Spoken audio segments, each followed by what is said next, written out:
ඔන්න යාළුවනේ අද මං ආවේ ඔයාලගේ වත්තේ තියෙන පැලෑටි විශේෂයක් ගැන කියන්නයි. ඒ තමයි පොල්පලා.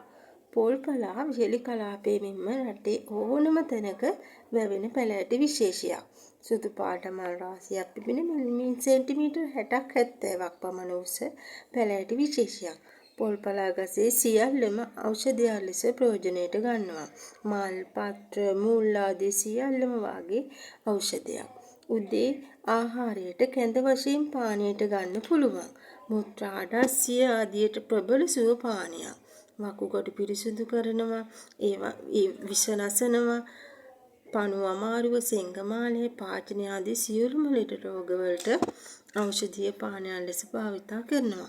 ඒ වගේම පාචන නිසා ඇතිවන විචලනයේ තත්ත්වයේද මෙම පොල්පලා ගස පානය කිරීමෙන් සුව වෙනවා. මෙම ඖෂධීය පානය වසර දහස් ගණනක් පැරණි සිංහල ආහාරයකි. ඉතින් ඔයාලට තවත් වීඩියෝ එකක් සමග තවත් දිනයක හමු වෙමු. සුබ දවසක්.